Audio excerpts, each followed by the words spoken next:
Hello, I saw your question on discussion board. You're given the three sides and you're asked for an angle.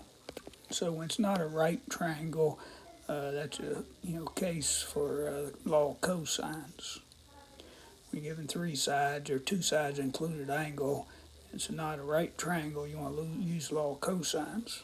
So we're looking for angle A, and so a couple way arrangements you could have, but lowercase stands for the length of the side, capital stands for the angle size.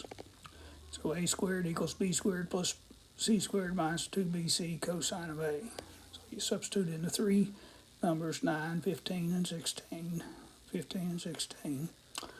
Then I square each of these values and I find this product to be 480.